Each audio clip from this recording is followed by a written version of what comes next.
오늘 우리가 함께 볼 말씀은요, 스가랴서 14장 말씀 되겠습니다. 스가랴서 14장 12절로 21절까지 말씀인데요, 제가 봉독해 드리겠습니다.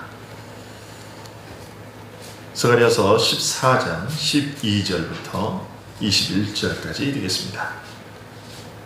예루살렘을 친 모든 백성에게 여호와께서 내리실 재앙은 이러하니 곧 섰을 때에 그들의 살이 썩으며 그들의 눈동자가 눈구멍 속에서 썩으며 그들의 혀가 입 속에서 썩을 것이요 그날에 여호와께서 그들을 크게 요란하게 하시리니 피차 손으로 붙잡으며 피차 손을 들어 칠 것이며 유다도 예루살렘에서 싸우리니 이때에 사방에 있는 이방 나라들의 보화 곧 금, 은과 의복이 심히 많이 모여질 것이요 또 말과 노새와 낙타와 나귀와 그 진에 있는 모든 가축에게 미칠 재앙도 그 재앙과 같으리라.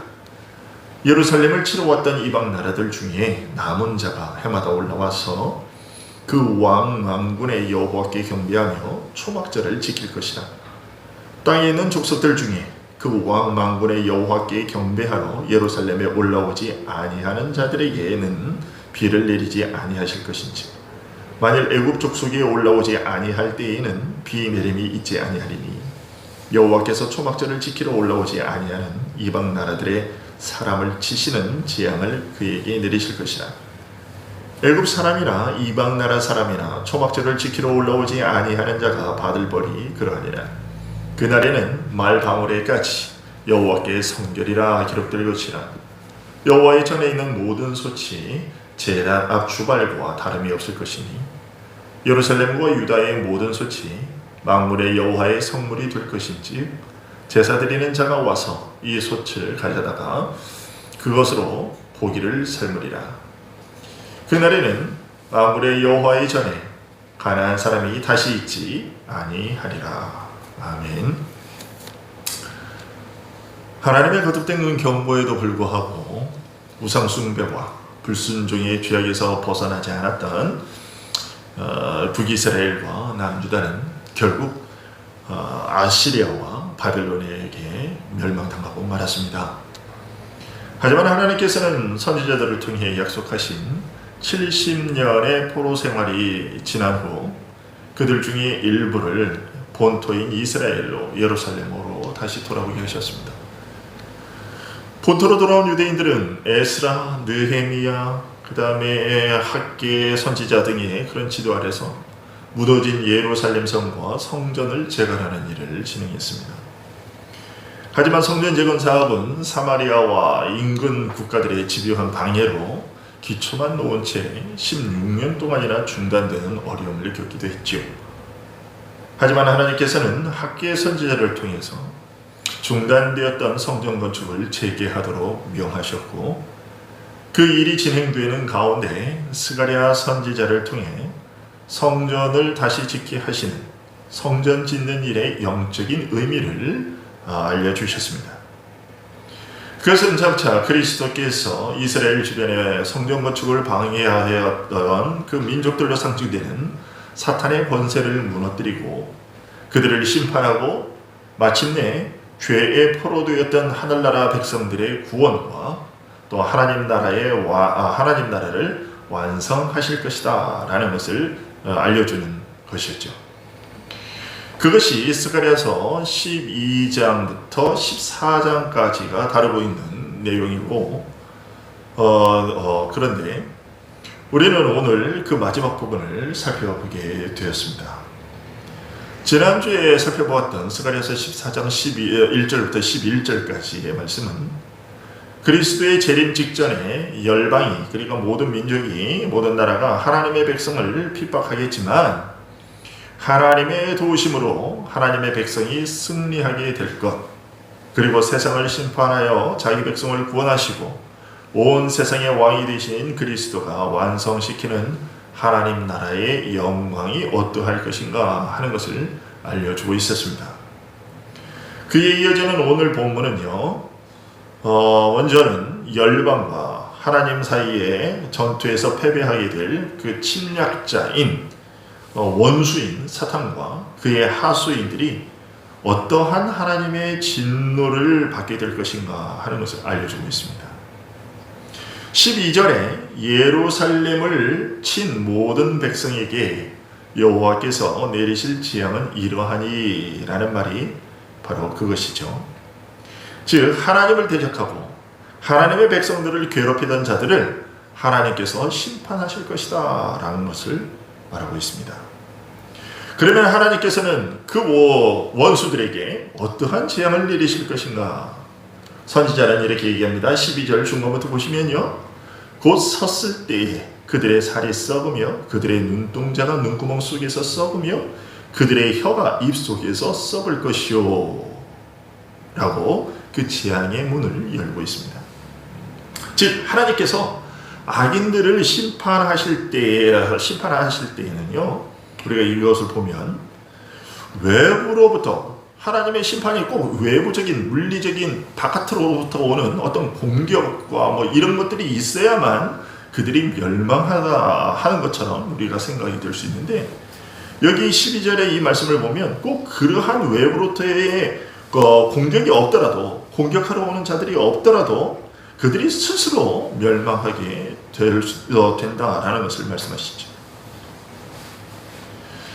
악인들은 자신들의 눈에 자신들을 공격하러 오는 그 어떤 것도 보이지 않기 때문에 자신들에게 아무런 위험도 그 어떤 역경도 없을 것이다 라고 생각을 하겠지만, 하나님은 그런 외부적인 공격이 없이도 얼마든지 악인들을 멸하실 것임을 밝히고 계십니다.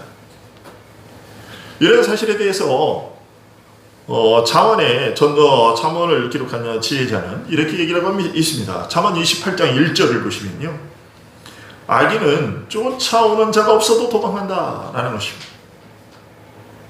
오늘 본문과 지혜자의 말은요, 우리로 하여금 하나님의 보험을 피할 수 있는 안전한 보호망은 결코 존재하지 않는다라는 것을 깨닫게 해줍니다. 선지자는 악인들을 향한 이러한 하나님의 심판을 13절에서는 이렇게 알려주고 있습니다. 오늘 보면 13절 보시면요, 그날에 여호와께서 그들을 요란하게 하시리니 피차손으로 붙잡으며 피차손을 들어 칠 것이며 라고 얘기를 하고 있습니다. 즉 내분에 의해서 서로를 멸하게 될 것이다 라는 것이죠. 이런 일들은 구약에 종종 기록되어 있는 사실이기도 합니다.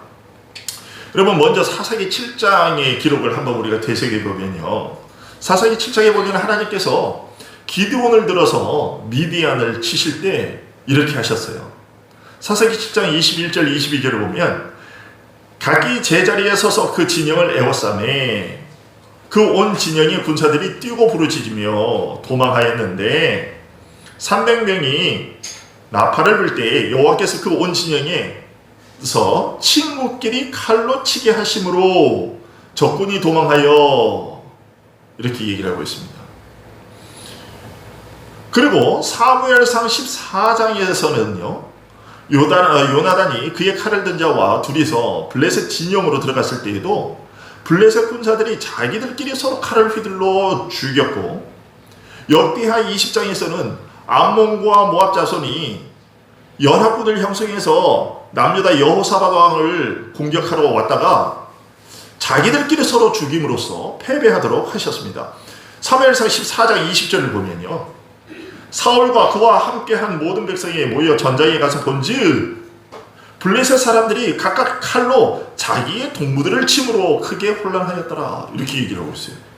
그리고 역대하 20장에 보니까 곧 암몬과 모압 자손이 일어나 세일산 주민들을 쳐서 진멸하고 세일 주민들을 멸한 후에 그들이 서로 쳐 죽였더라. 자기들끼리 그렇게 죽였다는 것입니다. 이처럼 하나님을 대항하는 자들은요, 생각지 못하는 방법에 의해서도 그들을 직접적으로 치려고 하는 그런 적들이 없어도 멸망당하는 비참한 운명에 처하게 될 것입니다. 그렇다고 해서 하나님의 백성들이 또 그러면 아무것도 안 하고 빈손으로 있느냐? 그것은 아닙니다. 14절에 선지자는 하나님의 백성들도 그날에, 그 심판의 날에 하나님의 편에 서서 적들과 맞서 싸우게 될 것이고, 하나님께서 주시는 승리 후에 전리품을 얻게 될 것이라고 말씀하십니다. 14절을 보시면요. 유다도 예루살렘에서 싸우리니 이때에 사방에 있는 이방 나라들의 보화 곧 금, 은과 의복이 심히 많이 모여질 것이오 라고 얘기합니다. 자, 이것을 잘 보여주는 예가 방금 전에 말씀드렸던 여호사밧 왕 때의 일입니다. 역대하 20장을 보면요. 자, 그렇게 해서 이제 암몬과 모압 자손이 서로 죽였잖아요. 그 이후에 어떤 일이 일어났는가? 20장, 역대하 20장 24절부터 보면 유다 사람이 들망대에 이르러 그 무리를 본즉 땅에 엎드러진 시체들 뿐이요. 이렇게 이 시체들은 결국은 자기들끼리 죽였기 때문인 거죠. 엎드러진 시체들 뿐이요. 한 사람도 피한 자가 없는지라. 여호사밧과 그의 백성이 가서 적군의 물건을 탈취할새 본즉 그 가운데에 재물과 의복과 보물이 많이 있으므로 각기 탈취하는데 그 물건이 너무 많아 능히 가져갈 수 없을 만큼 많으므로 사흘 동안에 거두어들이고 넷째 날에 무리가 브라가 골짜기에 모여서 거기서 여호와를 송축한지라. 그러므로 오늘날까지 그곳을 브라가 골짜기라 일컫더라고 이렇게 하고 있습니다. 역대하 20장의 이 기록과 오늘 본문은요, 마지막 심판의 날에 그리스도의 교회가 어떤 승리를 거두게 될 것인지를 알려주고 있습니다. 즉 하나님의 교회인 우리들은요, 그 마지막 날에 완전한 승리를 거두게 될 것인데 15절의 말씀이 이것을 더 확실하게 알려주고 있어요. 15절 보시오. 또 말과 노새와 낙타와 나귀와 그 진에 있는 모든 가축에게 미칠 재앙도 그 재앙과 같으리라. 이렇게 얘기해요. 무슨 얘기입니까? 하나님의 백성을 공격하는 모든 자들, 그러니까 교회의 원수로 행했던 자들, 그 자들의 사탄과 그의 하수인들, 하수인이 되어서 활동했던 모든 자들, 그들의 소유물에까지 멸망이 임할 것이다 라고 얘기하는 것입니다. 마치 하나님께서 이런 것과 같습니다. 이스라엘이 가나안 땅에 들어갈 때 하나님께서 가나안의 모든 사람들과 그들의 가축까지 하나님께서 싹 다 멸하라고 하신 것처럼 그렇게 될 것이라는 얘기죠. 근데 신명기 28장에서 하나님은 이스라엘에게 이미 이런 사실들을 알려주셨습니다. 여러분 신명기 28장을 보시면요, 1절과 4절에 이렇게 되어 있습니다.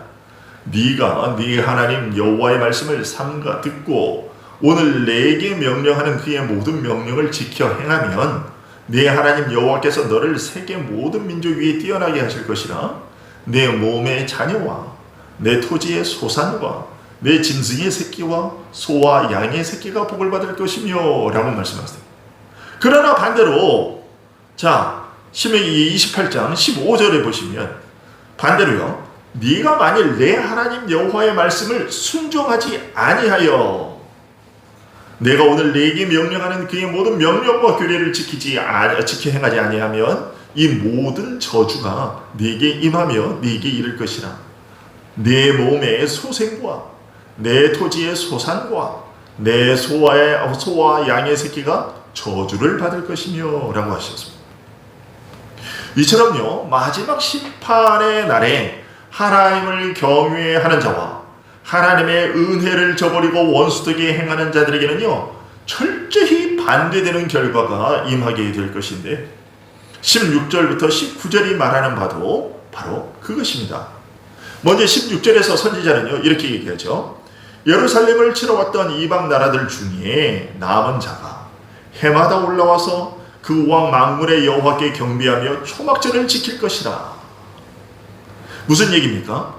하나님의 원수된 자로 행하던 자들 중에도 남은 자, 곧 하나님께서 택하신 자가 있어서 하나님께서는 그 택하신 자들은 반드시 하나님 편에 서도록 하신다라는 거죠. 즉 마지막 심판의 때의 즈음에서 하나님께서 그 대적 원수들에게 행하시는 심판을 보면서 그때 자신의 죄악을 깨닫고 돌이킬 자가 있을 것이라는 얘기죠. 여기서 선지자는 그렇게 돌이켜 구원 얻게 된 자들이 해마다 올라와서 그 왕 만군의 여호와께 경배하며 초막절을 지킬 것이라고 말합니다. 여러분, 초막절이 어떤 날입니까? 초막절은 약속의 땅 가나안에 정착한 이스라엘 백성이 출애굽 후에 광야 생활을 인도하시고 보호해 주신 그 하나님의 은혜를 기억하고 감사하며 기념하도록 명령된 절기였습니다. 따라서 선지자의 이 말은요, 그건 무슨 말이냐, 마지막 심판의 때에 원수로 행하던 자들 중에 구원 얻게 된 자들이 자신들을 구원해 주신 하나님의 은혜를 늘 기억하고 감사하면서 하나님을 경배하게 될 것이다 라는 말인 거죠. 하지만 그 반대로 하나님의 은혜를 받고서도 그 은혜를 알지 못하고 감사하지 않는 자들, 즉 하나님의 택하심을 받지 못한 자들은요, 앞선 12절부터 15절에 언급된 그 저주와 재앙을 받게 될 것입니다. 17절부터 보시면요, 이렇게 되어 있죠.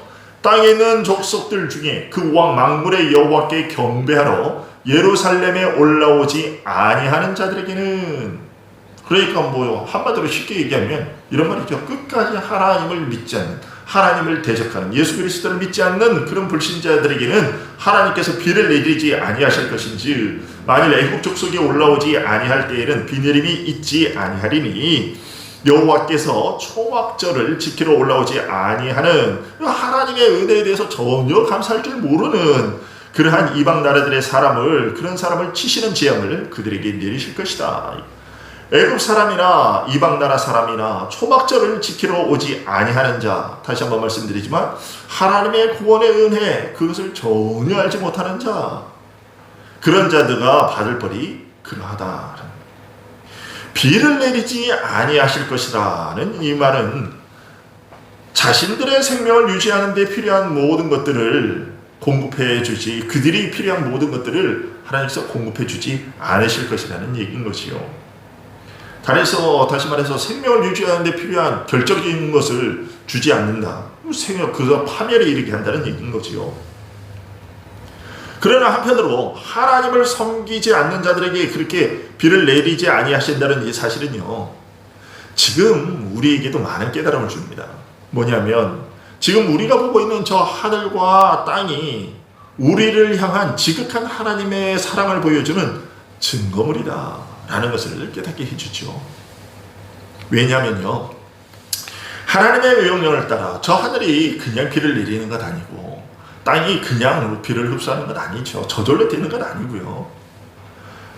하나님의 명령을 따라서 하늘이 그 문을 열어서 비를 내리고, 하나님의 명령을 따라서 땅이 그 문을 열고 비를 흡수하고 양식을 내는 거죠. 그래서 우리는 하늘을 보고 땅을 보게 될 때마다 우리의 생명을 유지하도록 하기 위해서 하나님께서 지금도 일하고 계시는구나. 여러분, 오늘도 해가 떠서 낮에 따스하게 우리를 비추잖아요. 마찬가지입니다. 그것을 볼 때마다 우리는 하나님이 나를 이렇게 사랑하시는구나, 나를 살리기 위해서 이렇게 또 저 햇빛을 비춰주시는구나 라는 것을 우리가 깨닫게 되고 보게 되는 것이고요. 그렇죠. 그리고 이제 우리는 마지막 20절과 21절을 통해서요, 예수 그리스도께서 다시 오심으로 말미암아 우리에게 일어날 놀라운 변화를 목격하게 됩니다. 여러분, 20절, 21절 한번 볼까요? 그날에는 말방울에까지 여호와께 성결이라 기록될 것이라. 여호와의 전에 있는 모든 숫이 제단 앞 주발과 다름이 없을 것이니 예루살렘과 유다의 모든 숫이 만물의 여호와의 성물이 될 것인즉 제사 드리는 자가 와서 이 숫을 가져다가 그것으로 고기를 삶으리라. 그날에는 만물의 여호와의 전에 가나안 사람이 다시 있지 아니하리라고 얘기를 하고 있습니다. 여러분, 19절에서 선지자가 이 말방울에, 20절에요. 20절에서 선지자가 말방울에까지 여호와께 성결이라 기록될 것이다 라고 말하는데요. 이 여호와께 성결이라는 이 문구가 원래 어디에 기록되어 있는 문구인지 여러분 기억하시죠? 그렇습니다. 여호와께 성결이라는 이 문구는요, 대제사장이 쓰는, 머리에 쓰는 관에 있는 정금판에 새겨진 글입니다. 출애굽기 28장 36절에서 하나님께서 제사장의 의복 복식에 관해서 말씀해 주시면서 그 말씀하셨죠. 너는 또 순금으로 패를 만들어 도장을 새기는 법으로 그 위에 새기되 여호와께 성결이라 하고 그렇습니다. 그런데 오늘 보면에 20절에 보면 이 문구가 말방울에까지 새겨질 것이라고 말하고 있는 것입니다. 그렇다면 이게 무슨 뜻일까요? 그렇습니다. 그리스도의 재림으로 말미암아 더 이상 속되거나 죄된 것이 없는 지극히 평범한 물건마저도 거룩하게 여겨지는 하나님의 나라가 완성될 것이라는 뜻인 거죠. 여호와의 전에 있는 모든 솥이 제단 앞 주발과 다름이 없을 것이며 예루살렘과 유다의 모든 솥이 만군의 여호와의 성물이 되어 이 솥을 가져다가 그것으로 고기를 삶으리라는 말도 그와 같은 말이죠. 여러분 우리가 잘 알잖아요. 이스라엘이요 구약에 보면 제사를 지낼 때 아무 물건이나 갖다가 그렇게 제사를 드릴 수가 없었어요. 그러면 큰일 납니다. 우리가 알잖아요. 이스라엘이 처음으로 하나님께 제사를 드릴 때 하나님께서 명하시지 않은 그 불을 가져다가 향을 필요하다가 거기서 즉사를 당했죠. 그렇게 아무거나, 왜냐하면 하나님께서 구별하신 것, 하나님께서 거룩하게 하신 것, 그것으로만, 그 물건과 그 불만으로도, 그 불만으로 제사를 드릴 수 있었는데, 여기 오늘 본문에 보니까 아니 일반 사람들이 쓰는 그 솥을 가져다가 하나님께 제사를 드린다고 되어 있어요. 그것들이 여호와의 성물이 된다라고 얘기를 하고 있어요. 여기서 말하는 솥은요, 하나님께 바쳐지는 제물의 고기를 삶는 데 사용되는 그런 것인데, 근데 이게 성전에서 사용되는 그 솥도요, 원래는 성전에서 사용되기는 했지만 이게 사실은 제일 비교적 천하게 그렇게 여겨졌던 물건이에요. 반면에 제단 앞 주발은요, 제단 위에 뿌려지는 희생 제물의 피를 담는 데 사용된 것으로서 거룩하게 여겨지는, 다른 많은 성전의 그런 제사 기구들 중에서도 특별히 더 거룩하다고 여겨지는 그런 도구였단 말이죠. 그런데 그리스도께서 다시 오시면 이것이 서로 동급으로 취급이 될 것이라는 얘기입니다. 즉 이 말 역시 무슨 말입니까? 마지막 때에 완성될 하나님 나라에서는 모든 것이 다 똑같이 거룩하게 될 것이라는 거죠. 그리고 더욱더 놀라운 것은 사실 더 감격적인 거죠. 이런 거룩함은요, 물건들에만 해당되는 것이 아니라 사람들에게도 해당이 됩니다. 사실 이것이 하나님께서 목표하시는 거죠. 선지자는 이 사실을 마지막 21절에서 이렇게 얘기하고 있습니다. 그날에는 만군의 여호와의 전에 가나안 사람이 다시 있지 아니하리라고 알려주고 있습니다. 여기서 가나안 사람이 뜻하는 게 무엇이겠습니까? 가나안 사람이라는 것은 거룩하신 하나님을 섬기지 않음으로 부정하고 가증된 자들을, 하나님을 섬기지 않는 자들을 얘기하는 거죠. 한마디로. 따라서 그리스도께서 다시 오심으로 완성될 하나님의 나라, 거룩한 성 새 예루살렘에는 하나님을 섬기지 않는 자가 결코 없을 것이다. 단 한 사람도 그런 사람은 하나님의 나라에 없을 것이라는 얘기예요. 요한계시록에서 얘기하는 게 그거잖아요. 요한계시록 마지막 21장과 22장에서 얘기하는 게 그건데, 요한계시록 21장 27절을 보면 이렇게 되어 있잖아요. 무엇이든지 속된 것이나 가증한 일 또는 거짓말하는 자는 결코 그리로 들어가지 못하되 오직 어린 양의 생명책에 기록된 자들만 들어가리라. 그리고 22장 15절로 이렇게 얘기를 하고 있죠. 개들과 점술가들과 음행하는 자들과 살인자들과 우상숭배자들과 및 거짓말을 좋아하며 지어내는 자는 다 성 밖에 있으리라.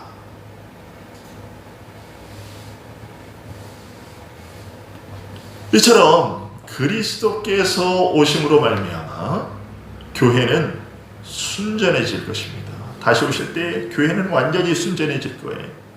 모두가 진정한 마음으로 하나님을 경배하게 될 것이고, 성전과 거룩한 것을 더럽히는 그런 위선자들은 없을 것입니다. 지금까지 우리가 살펴본 대로 교회를 괴롭히고 파괴하기 위해 온갖 수단 방법을 가리지 않던 사악한 자들이 아무리 많다 하더라도 우리 주님 예수 그리스도께서 다시 오시는 날에 하나님께서는 그들을 심판을 하실 것입니다. 그렇게 하나님은 교회를 향한 자신의 아버지로서의 사랑을 증명하실 겁니다. 그렇기 때문에 하나님의 백성들은 비록 사탄이 우리를 대적하기 위해서 많은 사람을 충동질하고 또 우리를 멸망시키기 위해서 교회를 없애기 위해서 수많은 악인들을 원수들을 사방에서 끌어모으고 불러 모아서 그들을 매수하고 충동질해서 우리를 공격하더라도 하나님께서 자신의 권능을 그 권능을 확고하게 믿게 하심으로 말미암아 그리고 우리를 오늘 본문에서 약속한 것처럼 그렇게 안전하게 거하게 하실 겁니다. 따라서 우리가 이런 사실들을 잘 기억하고 신뢰하기만 한다면 수많은 적이 우리를 보면서 그렇게 길길이 날뛰어도요 하나님께서 우리를 구원하실 때까지 우리가 침착하게 그렇게 인내하며 이 모든 어려움들을 견디어 나갈 수 있을 겁니다. 우리는 하나님의 신실하신 보호 아래 감춰져 있어서 안전하다는 이 사실을 기억하고 원수들의 무릎에 꿇지 않는 그 원수들의 공격에 무릎 꿇지 않는 자들이 되어야 할 것입니다. 아울러 20절에서 여호와께 성결이라고 얘기되는 그 문구대로 하나님을 섬기는 우리들 모두가 완전한 성화, 즉 영화의 단계에 이르게 될 겁니다. 사실 우리들에게 있어서 믿는 자들에게 있어서 이거보다 더 귀한 상급은 없는 것이죠. 에베소서 4장 13절을 보면 이렇게 되어 있죠. 우리가 다 하나님의 아들을 믿는 것과 아는 일에 하나가 되어 온전한 사람을 이루어 그리스도의 장성한 분량이 충만한 데까지 이르는 것, 이것이 우리를 향한 하나님의 뜻이요 계획입니다. 하나님이 우리를 향해서 목표하고 계신 바, 우리를 어디까지 하나님께서 높이시려고 하시는가 라고 했을 때는 바로 이겁니다. 그리스도의 장성한 분량이 충만한 데까지 이르게 하는 것, 곧 완전한 생활의 흠과 점과 티가 없는 완전한 성화의 완전한 자로서 영화로운 자로 만드시는 것입니다. 하나님께서 독생자 예수 그리스도의 피로써 얻게 하신 그 영화로움, 그 영광에 이르기까지 남은 생애 동안 용기를 가지고 더욱더 전진해 나가는 자들이 될 수 있기를 소원합니다. 그 귀한 상급을 받는 나를 바라보면서 세상의 모든 더러움을 떨쳐버리고 몸과 마음을 온전히 깨끗게 하려는, 정결케 하려는 노력을 쉬지 않는 우리들이 될 수 있기를 소원합니다. 기도하겠습니다. 하나님, 그 날에는 말방울에까지 여호와께 성결이라 기록될 것이라. 아버지 하나님, 그렇습니다. 주님께서 다시 오시는 날에는 참으로 하나님 나라에 그 어떠한 것 하나까지도, 지극히 사소한 것 하나까지도 성결하지 않은 것이 없을 것이고, 참으로 그 날에는 하나님의 나라에 가나안 사람이 없을 것이라고 하신 대로 정말로 모든 자들이 오직 하나님만을 최고의 기쁨과 즐거움으로 알고 하나님을 경배하며 섬기게 될 것이라고 하고 있습니다. 그 약속을 우리에게 알려주시면 감사합니다. 하나님, 그리고 그것이 궁극적으로 우리를 향하여 갖고 계시는 하나님이 우리를 이끄시고자 하는 완성의 지점인 줄 아오니, 하나님, 우리가 그 날들을 바라보며 지금 이 땅에서도 계속해서 훈련해 나갈 수 있도록 도와주시기를 원합니다. 하나님께서는 내가 거룩하니 너희도 거룩하라 하셨습니다. 하나님이 정말로 우리로 하여금 거룩하기를 원하시는데, 우리가 그것이 완성되는 날은 주님이 다시 오시는 그날이지만, 그러나 그날이 오기까지 하나님께서는 우리에게 늘 그 일에 힘쓰라고 명령하셨사오니 이 사실을 잊지 말고 우리가 모든 속된 것, 죄된 것, 악한 것들, 거짓된 것들 이런 것들을 멀리하는 하나님의 백성들 되게 하여 주시기를 소원합니다. 그 날까지 많은 하나님의 원수들, 교회를 해치려고 하는 자들이 교회를 공격할 것이고 우리를 공격할 것이지만 하나님께서 그들을 스스로라도 하나님이 다른 공격자들을 들지 않으셔도 그들 스스로 썩어서 없어지고 멸망에 이르기까지 하신다고 하셨사오니 마지막 하나님께서 우리의 원수들을 갚아주시는 그날을 바라보면서 오늘의 이 어려움들을 잘 이겨내고 인내하는 우리들 될 수 있도록 도와주시옵소서. 하나님 오늘 이 밤에 피곤한 육신들 하나님께서 어루만져 주시고 또 새 힘을 주셔서 남은 3일 동안에도 열심히 맡겨진 일들을 감당하게 하시고 또 경제적으로 어려운 주의 백성들 모두에게 주께서 필요한 것들을 공급하여 주셔서 무너지지 않도록 지켜주시기를 소원하옵나이다. 감사드리며 예수 그리스도의 이름으로 기도합니다. 아멘.